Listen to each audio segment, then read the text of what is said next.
The world is changing. Inspiration is everywhere. It has never been so easy to connect, share, and bring people together. We're learning from others and finding the best in ourselves. Challenging our beliefs. Sharing our vulnerability. Overcoming our fears. Transforming ourselves so we can transform the world. How far can we go? This is London Real. I am Brian Rose. My guest today is... Hi, it's Brian Rose from London Real. You probably know that we've just recently been re-platformed on YouTube after 25 months completely in the dark. The truth is, I really need your help. What I really need you to do is click on that subscribe button right now, like this video, and maybe even leave a comment or share the link with friends. We're really fighting against an algorithm that's tried to keep us quiet for so long. And the more subscribers we have, the more people watch our content, the better guests we can bring you, the better content, and we can continue transforming lives. We've been doing this for 14 years now. I want to do this for another 14 years, but I really need your help. So click on that subscribe button, like the video, leave a comment, share this, and we're going to continue to bring you more and more great content. Thank you. This is London Real. I am Brian Rose. My guest today is Colonel Douglas Macgregor, the decorated U.S. Army combat veteran, military strategist, and former senior advisor to the Secretary of Defense. You served more than 3 decades in uniform, earning distinction during the Gulf War before becoming one of America's most respected and controversial voices on defense and foreign policy. You've long warned that Washington's reckless interventions have drained U.S. power, destabilized entire regions, and pushed the world to the edge of catastrophe. Today, as Gaza burns, Ukraine falls, and Venezuela plots its next move, you argue that America's era of global dominance is ending, replaced by a multipolar world where the U.S. influence is shrinking, alliances are fracturing, and rivals are rising. Colonel, welcome back to London Real. I'm happy to be there. Thanks.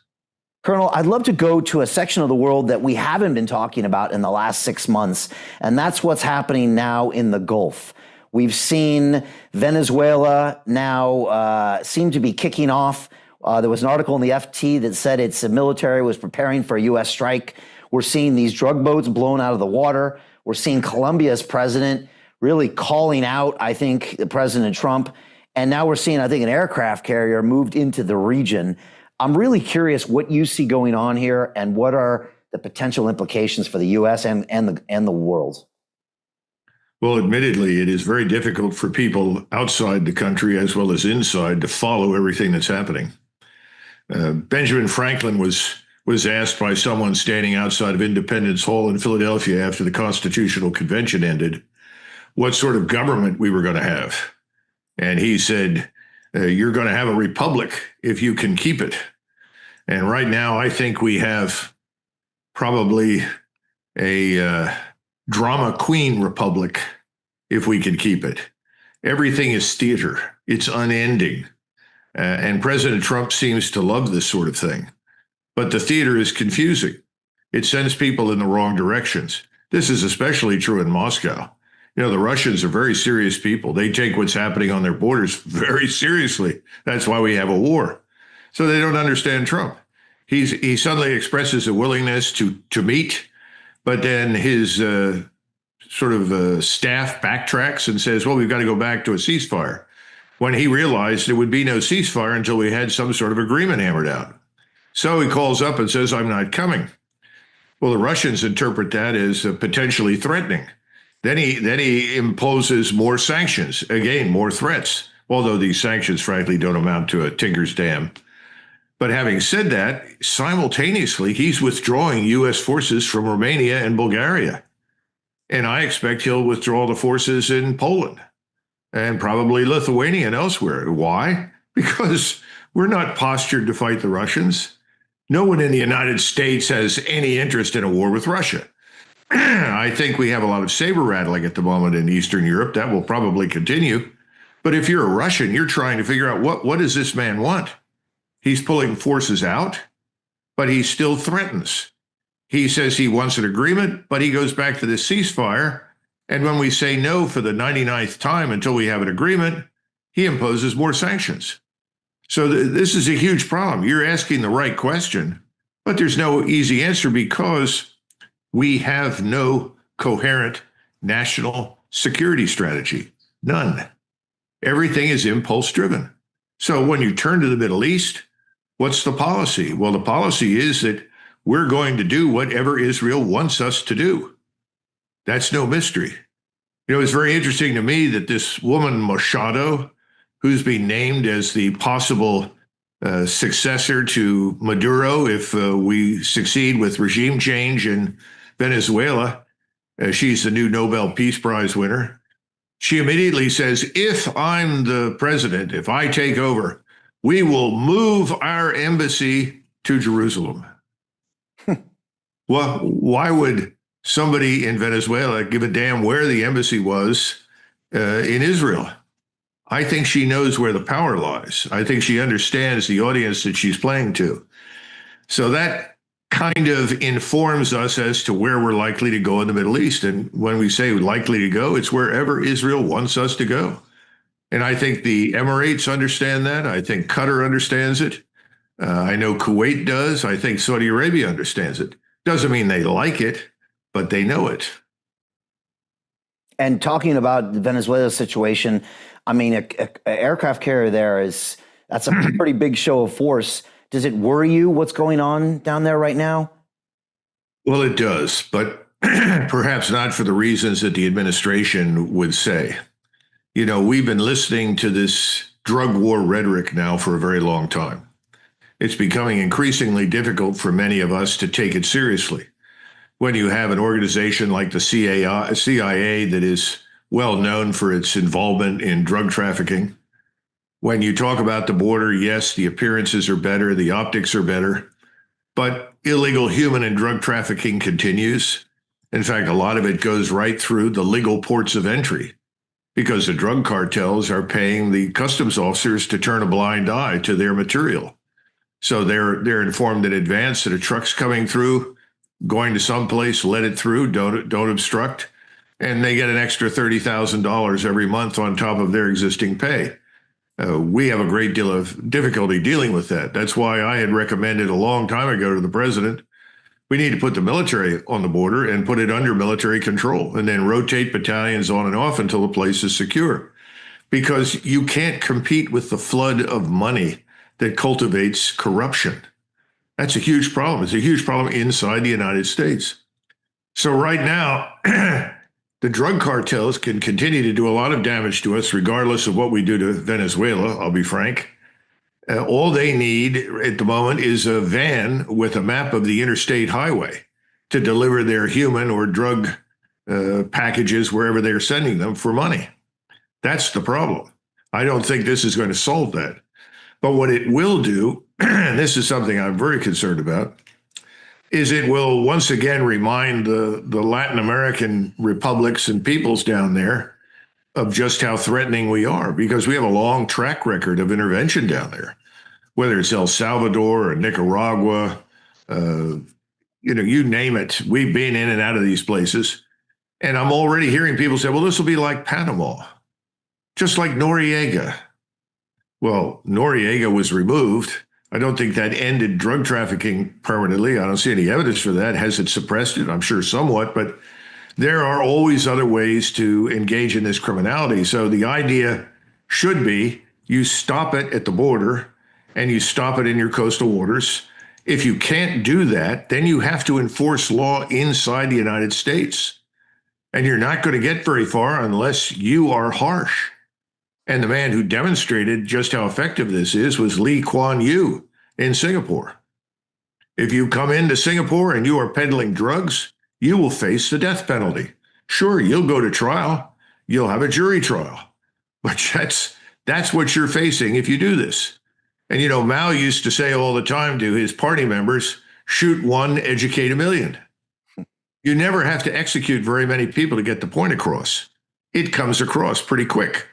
But inside the United States, you have people say, well, that's not humane. Well, how humane is it for hundreds of thousands of Americans to die of fentanyl? Somehow or another, you don't want to find the individuals who are responsible for distributing it and punishing them, even if it involves capital punishment.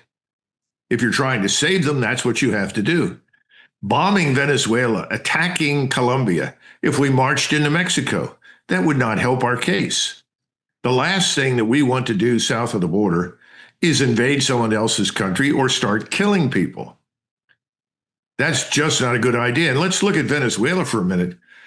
If you look at the map and you superimpose Venezuela on the European landmass, it covers the area of Germany, France, Belgium, Switzerland, and part of Austria.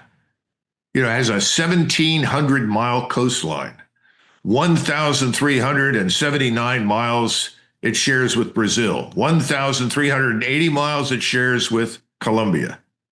And we already know there are paramilitary organizations in Colombia, as many as 100,000, and also in Brazil, who are just anxious as hell to go into Venezuela and fight the Yankees. What are we accomplishing? And remember that just a few weeks ago, in fact, just last week, President Trump admitted in the Oval Office in an interview that Maduro had approached him and offered him a stake in the oil and gas industries. In fact, President Trump said he's offered everything. And the question was, well, is that not enough? No, that's not enough. What? How often has regime change worked? How often has it benefited us? I think the answer is not much. It's very expensive. If we go into Venezuela, we remove the government, try to install a new one, there are people who will support it, but there are a lot of people who will fight it. So what are we cultivating? A civil war? And then do we make Venezuela dependent upon us? What a disaster. How many trillions have we lost in the Middle East? What did it cost us in Vietnam? We went off the gold standard in 1970, 71, 72. Why? Because we were broke.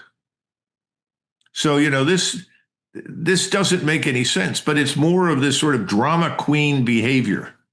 And you get these same worn out arguments from people in Washington who aren't even qualified to run a Burger King. And at the same time, what are they doing? They're advising on national brain surgery. This is ridiculous. We don't have a group of professionals, people that really understand anything, rooted in foreign policy, rooted in all the various areas of policy that are important to the American people. In the meantime, 70% of American families live paycheck to paycheck. How can this go on? This can't. Colonel, does classifying the cartels as terrorist organizations, does that accomplish anything? That's a good question. Legally, I suppose in some ways it does. I'm someone who always felt strongly if we were serious about this, we would effectively declare war on the cartels. But that war should be fought on our borders and inside our country, not overseas. And see, my concern is this is another exercise in diverting everybody's attention into something that's going to cost a lot of money. It's going to be damaging to us. And while at the same time at home, what are we doing? Nothing. As long as you have the cost of groceries rising and high inflation, as long as you continue to print money without restraint, ultimately what you do is you make long-term strategy, planning and manufacturing, industry, science, technology, education impossible. How do you do that? The same thing's true in the military. I keep trying to tell people, if you exercise restraint, back away, shed these overseas commitments, and focus on the military over the next 10 years with a strategy that is designed to adapt us to a new world, new technology, new societies. If you'll exercise that restraint, you'll have a lot of capability in 10 years that'll put you far ahead of everyone else. We won't do it. We're always back in there using what we have over and over and over again. And you've got families inside the military that are on food stamps. They can't feed themselves. They're not paid enough. And everybody says, well, the military's paid too much. Well, you have to look at where the distribution of funds goes in the military, and it doesn't go to the families of servicemen at the lowest level that have to man the ships, that man the equipment, that continuously deploy. So we got a lot of problems, but no one really wants to address them. Yeah, there's many that say if we were still on the gold standard that we wouldn't have all these, forever wars everywhere because we literally couldn't afford them. You'd actually have to choose between feeding your citizens and giving them protection and fighting overseas. But now when you can print money at will, you can go do a lot of things that maybe you shouldn't be doing. Well, how do you persuade the government that energy security and food security are absolutely vital and essential? They should come before everything else. And we're not doing that. We really are not. We need to focus on those things like a laser because the population is not going to sit around and take it forever. Lenin used to say every society is 3 meals away from a revolution. Let the supply chains break down for a short time or even a long time. You'd be surprised what will happen inside the United States when people aren't certain that they can eat, when they can't afford things, when they can't pay for gasoline, which is quite high right now. It's much lower in many places, but it's very high in the United States, probably higher in Europe. Eventually, that's going to come home to haunt us as well. So I think there's no easy answer other than the hard answer. And when you mention this business about gold, let's face it, the reserve currency today is gold. That's where the world is heading. For the first time, nobody says this in the mainstream media. I don't know why.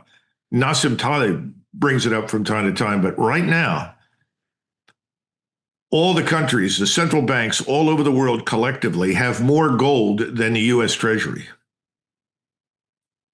Now, if you aspire to be the great superpower that apparently people in Washington want to remain, that should give everybody pause. Now, maybe somebody thinks that we're going to go down to Venezuela, march into the interior, seize the gold mines, and pull out gold. I don't know. I think the Viking age is over, so I'm not sure that's a good plan. But you got a lot of people thinking in those terms. Yeah, and obviously we've seen the gold price spike recently and a lot of people doing that flight to quality. I was actually in Singapore a couple weeks ago, and our taxi driver was boasting to us that somebody came in the other day with some marijuana and was going to be executed. And, when you're in Singapore, that's just how it is. I think chewing gum is still illegal. And they really set up this regime, and that country grew from a bunch of opium dens and pirates in 1965 to, the 4th or 6th largest GDP in the world. It's incredible what they built, all by making the citizens accountable. I also spent a lot of time in Dubai. I'll be there on Friday. And that's another place where, there's maybe there's drugs, but I don't know. I've never seen them or heard about them. And I know they'll deal with you. And, they've got that locked down. And I prefer to be in places like that. But in the U.S., like you said, that would be inconceivable, I guess, to do that. Well, I think it is at the moment, but I think it's going to get a lot worse in the future. And I think more and more Americans are going to demand that the law be enforced. We have a problem right now because President Trump, whether he likes it or not, is a lightning rod for many, many issues, even things for which he's absolutely not responsible. So he's an easy person to point to mobilize discontent and hatred. And remember, you've got a lot of people out there. Soros is one of many, but people out there who are willing to fund Antifa or fund anybody who is anti-Trump and resist the federal law. And if you don't enforce federal law, you don't have a country. We had a dispute over that in 1861, and it was brutal. We settled it. If you're not going to enforce federal law, you have a choice. You can change it or you can impose it. Now, Trump wants to impose it. I happen to agree with him. How he's doing it, that's another matter, because everything goes back to this reality TV moment. And what we need from a president right now is not drama. We need explanations. We need rationality. FDR, and certainly not one of my favorite presidents, but FDR was very good at this sort of thing. And he had something called the fireside chats. I think there were only 5 or 6 of them. But he sat there quietly in the Oval Office. He was speaking over the radio, and he said, well, I'm joining you this evening to explain why we need to extend Lend-Lease to our friends in Great Britain. And then he did, very quietly. And everybody tracked through the polling what happened. And overnight, the opposition to Lend-Lease to Britain dropped from something around 60 or 70% down to 30%.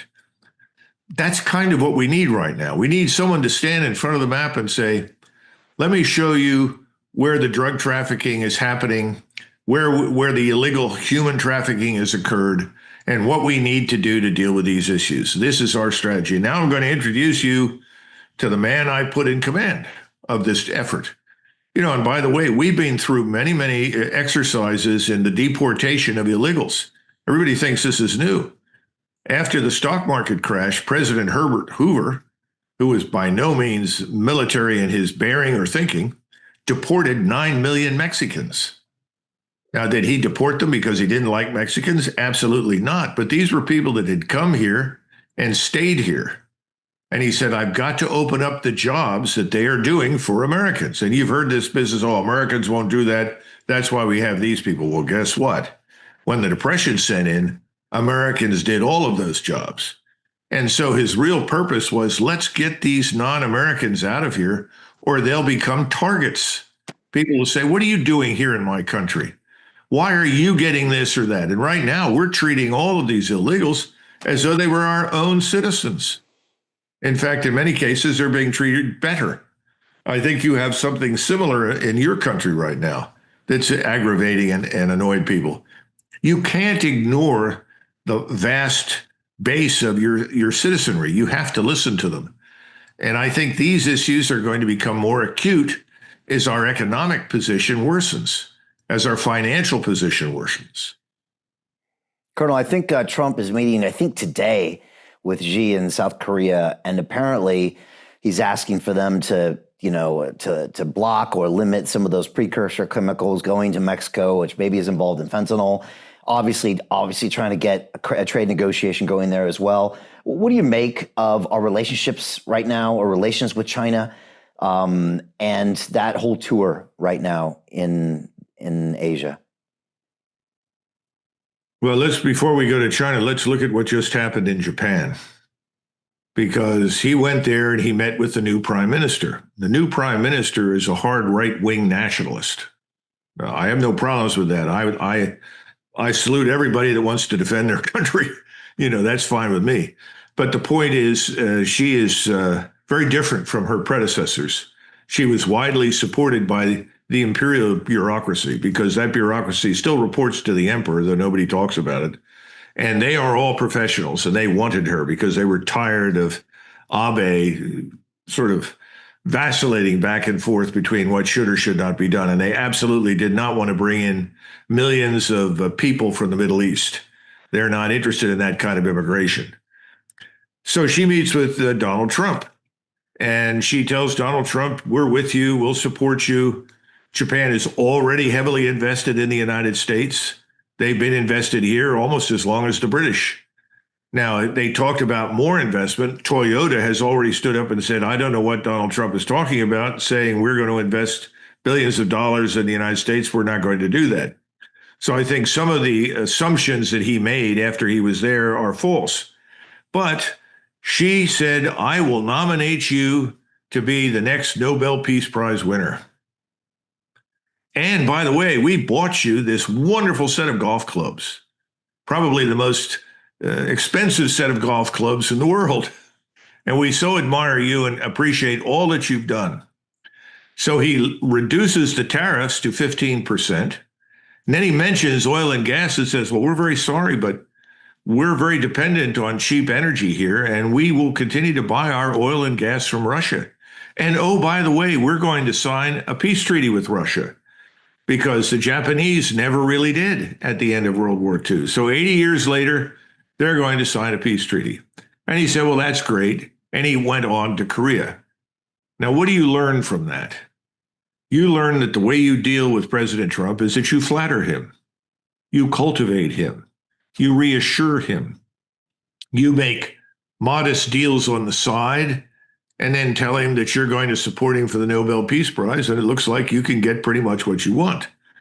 Now he's in South Korea. The new government in South Korea, which I like very much, they're nationalists. They're really, you would call them liberal nationalists. And they privately really want us off the peninsula, because our presence on that peninsula is now no longer regarded as protection. It's seen as a potential catalyst for war with China. Neither Japan nor Korea want any hostile relations with China. One of the reasons for all the wars that were fought between the Japanese and the Chinese was that the Chinese would not admit the Japanese to their markets unless the Japanese paid tribute to the imperial Chinese government. And the Japanese were not going to pay tribute to the Chinese emperor. Well, that's gone. Xi opened it up, gave them full access to the Chinese economy. They don't want that to change. Neither does South Korea. Both Japan and South Korea, their biggest trading partner is China. Do they feel threatened by China? Not militarily. There's no evidence that they see that the Chinese want to invade their countries. And the Japanese have made it abundantly clear they have no intention of ever going back into China. That was the mistake that everybody made in Russia in World War II. Why do you want to go into the place? Big mistake. So I don't know what President Trump is going to get, but I think he'll get the kind of treatment that he got in Tokyo. And then he'll come out and tell us, oh, this is great, this is wonderful, you're 100% on board. In Asia, everyone is waiting around patiently for us to leave. It's been 80 years since the end of the Second World War. What are we doing there? Yeah. They want to do business with us, but they don't want our military power all over the place. And in Washington, everyone will say, oh, no, that's not true. They all fear China. They need us. No, it's not true. Talk to the Indonesians, the Malays, the Vietnamese. Everyone's the same way. You want to sail through the neighborhood periodically, that's fine. But we're not interested in provoking any wars with the Chinese. And they know how to deal with the Chinese. All of these people have lived together for thousands of years. Let's move over to the Middle East. What do you make of this historic peace deal? Obviously, Trump went there. He spoke at the Knesset. He met with the leaders of Qatar and all the people over there. What do you make of the entire thing? It's another theatrical moment for Donald Trump. Within the last 24 hours, the Israelis killed, I think, 101, 102 Palestinians in Gaza, sudden airstrikes, supposedly in retribution for some alleged ceasefire violation, or because the Palestinians have not given them the remains of Israelis that have died. Of course, finding anybody in that rubble is going to be enormously difficult from now. I've seen sources that say the Israelis have killed 68,000 people in Gaza. I've seen other sources that say 400,000. We have no idea because the place has been reduced to ruins and rubble. Now the Israelis have increased their control from, I think, 53% of Gaza to 58% of Gaza. President Trump is in the White House because of wealthy Jewish oligarchs in the United States who paid for his victory. And they expect him to deliver on the promises he made to them. And those promises are very clear: Gaza, and ultimately the West Bank, and the Greater Israel Project. So I see no evidence that anything they do will be taken as a contradiction by Trump. He'll argue, well, you know, if these Palestinians won't get along, then we'll just have to go in and kill them all. He said that just a couple of weeks ago. Incredible. What interest do we as Americans have in killing Palestinians? Now, sure, you can find people here in the United States, many of whom served in the military, spent time in the Middle East, and may not like Muslims. I've run into that. That's a different issue. But unfortunately, most Americans are just not terribly engaged. It's something that happens far from home. In other words, war is always something that happens on someone else's territory, not ours. They're worried about food on the table, health care, transportation, a standard of living that provides for their families. That's where they are. They're not focused on what we're doing overseas. Not yet.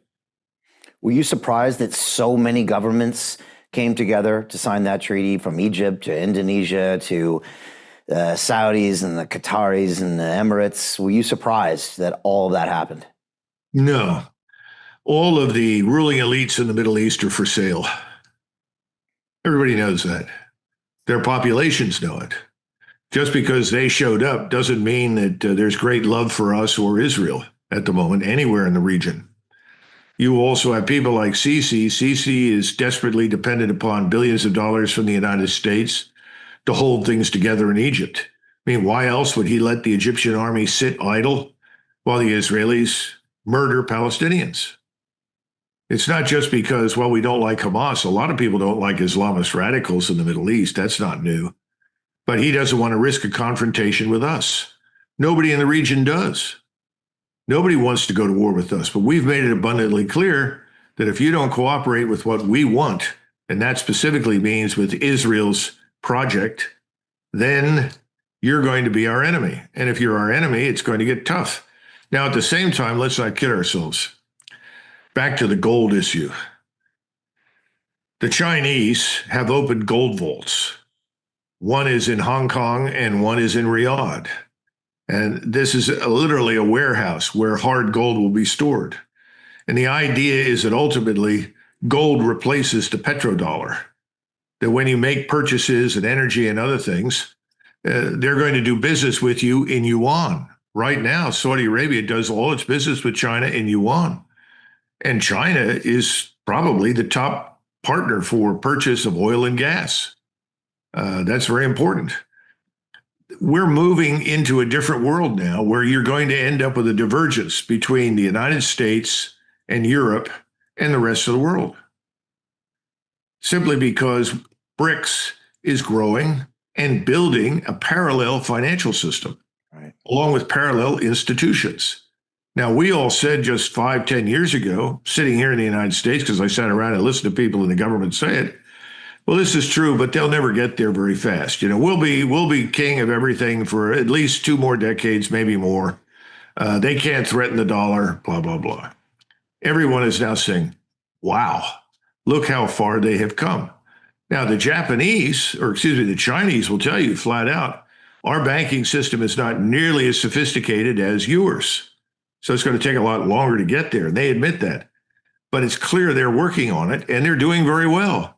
They have the equivalent of the SWIFT system that is actually easier to use and easier to exploit for cross-border purchases and transfers than our own SWIFT system. So we're moving into this new world, and gold is at the center of it for the rest of the world. I don't know what we're going to do. I mean, some people talk about Bitcoin or something else. I have no idea. But I do know that for the rest of the world, they're moving increasingly in this direction of gold. So we have to take that into consideration. This is not a I have a bigger army than you do. This is not I have a bigger Air Force than you do. And this is the final point. We don't seem to understand that economic prosperity and strength are the foundation for military power. And we're losing on the economic prosperity and production and strength side of the equation right now. We don't understand that that's what made us so powerful during and after World War II. You know, our greatest period of expansion as a scientific industrial power came between 1920 and 1970. Now, why is that important? Well, it's important because we had almost no immigration. We shut it down. We had something called the Exceptional Skills Act. That was designed to bring people in who were exceptional, who could immediately assimilate and make important contributions. By the way, that's how Einstein came into the United States. But otherwise, we shut it down. We assimilated the people that were there, and all of the inventions that had been devised in the previous century and the first part of the 20th century were assimilated. So suddenly electricity, you know, central heating, I mean, we go down the list. It's endless. Nylon, take your pick.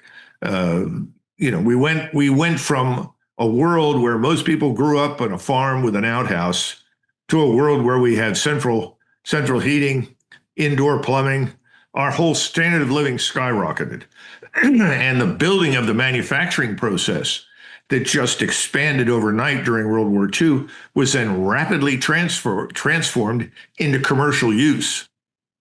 We deliberately did that because we didn't want, as Eisenhower put it, the large military industrial complex. That's why he warned against it. And he was instrumental in keeping military spending down and working to find ways to get along at the time with the Soviet Union. Now, today, nobody mentions that anymore. But Eisenhower understood what war really meant. It meant that it disrupted your entire society and your economy. And though we were able to benefit from it, fortunately, he knew that would not necessarily be the truth in the future. And that at some point, we could become a target if we were stupid. And we've been very stupid since 1965. And I think right now, we're in a very dangerous place. Most Americans don't get it. They don't understand it, but we are. You know, part of that BRICS nation is Russia, and you started off the broadcast making reference to them and these sanctions. You know, people have long time said that sanctions really don't affect countries. They don't really affect the elite, the central government. But it looked like these recent ones to block oil and to get India to stop oil were more severe than before. Maybe first speak on the sanctions and then maybe speak on Zelensky, his relationship with the president, this lack of, supporting with long-term missiles, and where you think this goes next. Well, if India, and thus far this is my impression, has no intention of halting its purchases of Russian oil and gas, why do we think anybody else will be important? India buys enormous quantities. Rosneft, the Russian corporation, owns the largest refinery in the world in India. So I see no evidence that India is now going to turn against Russia, its strategic partner, for decades. They have been close to Russia. Trump said Modi said he wouldn't, but again, you're saying that's more theater. I don't think it's going to happen. And in fact, a spokesman for Modi just a couple of days later said, we have no intention of stopping our purchase of Russian oil and gas. I also heard it was like 6 months, 12 months phasing out. I heard other details that made it look like if it was in the future. Well, what about Japan? Japan's not going to stop. China's not going to stop. The other thing is, China is the biggest market in the world. In terms of purchasing power, China is now the biggest economy in the world. Who is going to cut their own throat or their own wrists and walk away from China? Who's partnered with China? This hasn't really hit the news in a big way in the United States. People don't understand what's happening. But Trump is meeting with the 5 leaders of the 5 Central Asian republics. These are the places like Tajikistan, Turkmenistan, so forth that we call the stands. He's invited them to the White House. He wants to talk about commercial relations. Well, this is a direct affront to Moscow. People don't remember that there was an attempted coup in Central Asia just at the point in time before the Russians intervened in Ukraine, organized by the CIA and that other wonderful organization, the National Endowment for Democracy, which is the National Endowment for Anarchy, wherever you send them. They work closely with the CIA. Moscow has not forgotten that. We pour a lot of money through the CIA into trying to destabilize Central Asia. Why? There are large numbers of Islamists that, if they are not suppressed by the governments, can cause real havoc. Then there's something else. Both China and Russia share an interest in stabilizing Central Asia. This One Belt, One Road can really benefit the people of Central Asia, but only if there is order, not if there is instability. So they're interested in order. The second thing is, there was this organization. It was called the Mongolian Empire, that played havoc with the world for 300 to 400 years. Neither China nor Russia want to relive that experience. So any hint of extremism, such as Islamism, that could be exploited somehow to unite that area and then hurl it against Russia or China is unacceptable. So why are we doing this? Well, I think in Trump's mind, or in the minds of the people that advise him, well, we're strategically checkmating them, boss. We're going to get in there and show them we can make trouble for them if they don't get on board with us in Venezuela. What kind of stupid thinking is that? That's back to Ukraine. Why are we involving ourselves in a country on Russia's doorstep? That makes no sense at all. The best that we can do is try to alleviate the suffering. Ukraine is a big graveyard. That's all it is. That's a dead country now. Just within the last 48 hours, the Russians have surrendered a total of 10,000 Ukrainian troops. I think 5,000 in one area, 5,000 in another, and the Russians sent a message to them: surrender or you will be annihilated. And Zelensky ordered them to fight. They haven't got a snowball's chance in hell. Ukrainian military is decimated. Most of our technology did not perform to expectation. We wasted lives. The great men of NATO, the leading generals who gave all the wonderful advice, primarily American and British, to execute a series of offensives that bled Ukraine white. Ukraine is finished militarily. The humane thing is to go in there, recognize the facts, and tell Zelensky to either get out of town or shut up, and come up with an arrangement that will end this war as soon as possible on the most humane terms that we can get. But what have we done? Nothing. We walked away.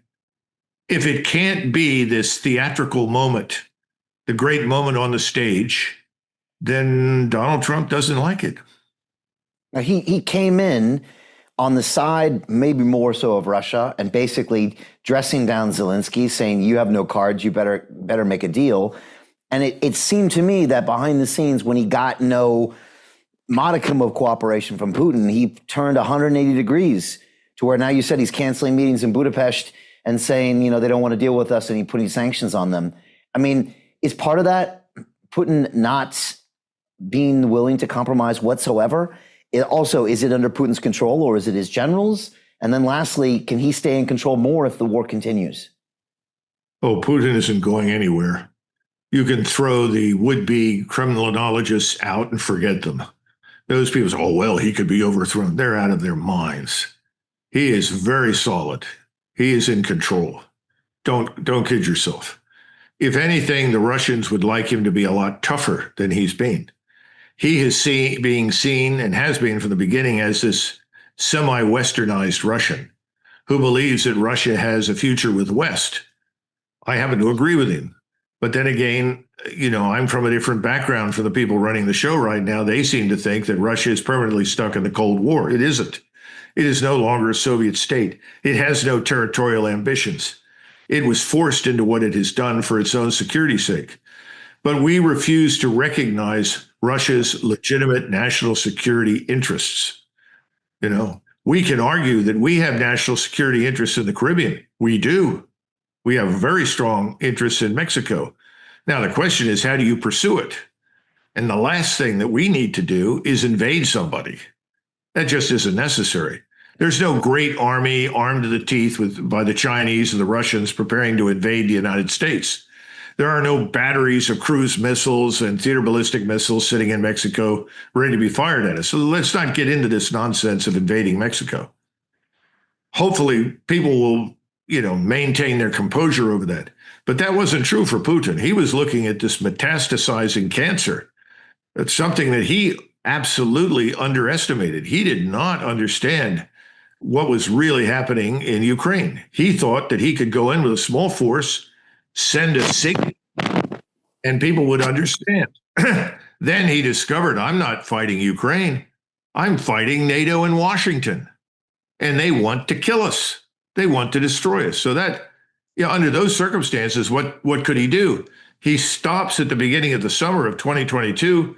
The senior military leadership says, look, if we're going to do this, we need to do it right. We need to pause. We need to build up our forces.